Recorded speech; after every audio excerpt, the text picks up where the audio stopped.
हथियार और गोला बारूद, संचार उपकरण, साइबर और स्पेस तक हम मेड इन इंडिया की उड़ान अनुभव कर रहे हैं। यही तो भारत शक्ति है। हमारे पायलट्स आज भारत में बने तेजस लड़ाकू विमान, advance light helicopter, light combat helicopter उड़ा रहे हैं। यही तो भारत शक्ति है।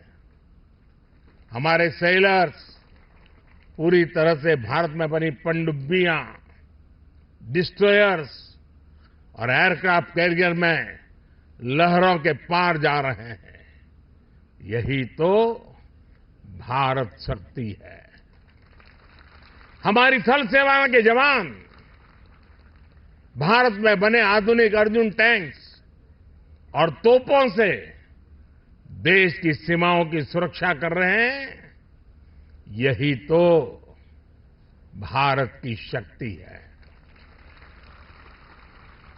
साथियों, बीते 10 वर्षों में हमने देश को रक्षा क्षेत्र में आत्मनिर्भर बनाने के लिए एक के बाद एक बड़े कदम उठाए हैं। हमने पॉलिसी स्तर पर नीति विषयक सुधार किया, रिफॉर्म्स किए। हमने प्राइवेट सेक्टर को इससे जोड़ा।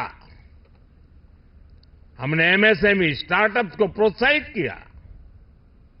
आज देश में उत्तर प्रदेश और तमिलनाडु में डिफेंस कॉरिडोर्स बन रहे हैं।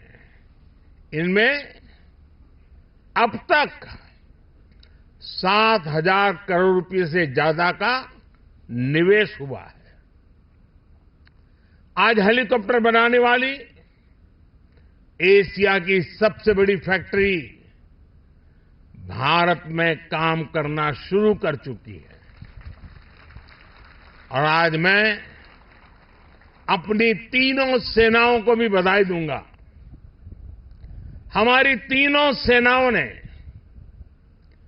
सैकड़ों हथियारों की लिस्ट बनाकर तय किया कि अब वो इन्हें बाहर से नहीं मंगाएगी। हमारी सेनाओं ने इन हथियारों के भारतीय इकोसिस्टम को सपोर्ट किया। मुझे खुशी है कि हमारी सेनाओं के लिए सैकड़ों सैन्य उपकरण अब भारत की कंपनियों से ही खरीदे जा रहे हैं। 10 वर्ष में लगभग 6 लाख करोड़ रुपए के रक्षा उपकरण स्वदेशी कंपनियों से खरीदे गए हैं। इन 10 वर्षों में देश का रक्षा उत्पादन 2 गुना से भी ज्यादा यानी 1 लाख करोड़ रुपए से अधिक हो चुका है। और इसमें हमारे नौजवान भी अहम भूमिका निभा रहे हैं। पिछले 10 वर्षों में 150 से ज्यादा नए डिफेंस स्टार्टअप शुरू हुए हैं। इनको हमारी सेनाओं ने 1800 करोड़ रुपए का ऑर्डर देने का निर्णय लिया है। साथियों, रक्षा जरूरतों में आत्मनिर्भर होता भारत सेनाओं में आत्मविश्वास की भी गारंटी है। युद्ध के समय जब सेनाओं को पता होता है कि जिन हथियारों का वो इस्तेमाल कर रही है वो उनके अपने हैं, वो कभी भी कम नहीं पड़ेंगे, तो सेनाओं की ऊर्जा कई गुना बढ़ जाती है। बीते 10 वर्षों में भारत ने अपना लड़ाकू हवाई जहाज बनाया है। भारत ने अपना एयरक्राफ्ट कैरियर बनाया है। C-295 ट्रांसपोर्ट एयरक्राफ्ट भारत में बनाए जा रहे हैं।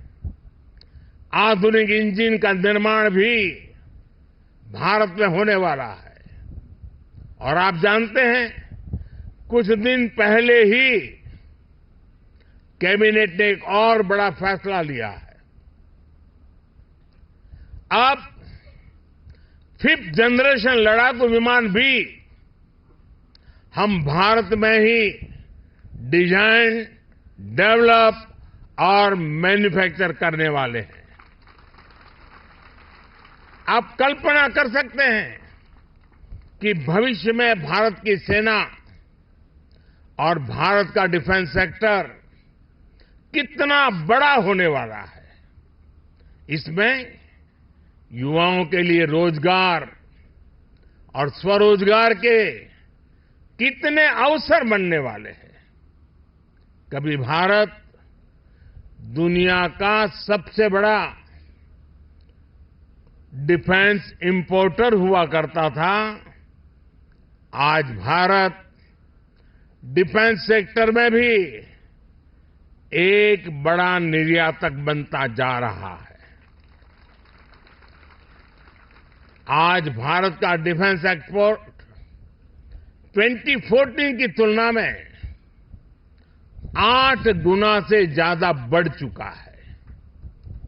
साथियों, आजादी के बाद से एक दुर्भाग्य ये रहा कि जिन्होंने दशकों पर देश पर शासन किया, वो देश की सुरक्षा को लेकर गंभीर नहीं रहे। हालत ये थी कि आजादी के बाद देश का पहला बड़ा घोटाला सेना में खरीद के दौरान ही हुआ। उन्होंने जानबूझकर भारत को रक्षा जरूरतों के लिए विदेशों पर निर्भर रखा। आप जरा 2014 से पहले की स्थिति याद कीजिए। तब क्या चर्चा होती थी?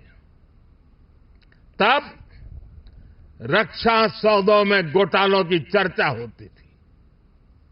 दशकों तक लटके रहे रक्षा सौदों की चर्चा होती थी। सेना के पास इतने दिनों का गोला बारूद बचा है, ऐसी चिंताएं सामने आती थी। उन्होंने हमारी ऑर्डिनेंस फैक्ट्रियों को बर्बाद कर दिया था। हमने इन्हीं ऑर्डिनेंस फैक्ट्रियों को जीवनदान दिया, उन्हें 7 बड़ी कंपनियों में बदला। उन्होंने HAL को बर्बादी के कगार पर पहुंचा दिया था। हमने HAL को रिकॉर्ड प्रॉफिट लाने वाली कंपनी में बदल दिया। उन्होंने करगिल युद्ध के बाद भी CDS जैसे पद के गठन की इच्छा शक्ति नहीं दिखाई। हमने इसको जमीन पर उतारा। वो दशकों तक हमारे वीर बलिदानी सैनिकों के लिए एक राष्ट्रीय स्मारक तक नहीं बना पाए। ये कर्तव्य भी हमारी ही सरकार ने पूरा किया।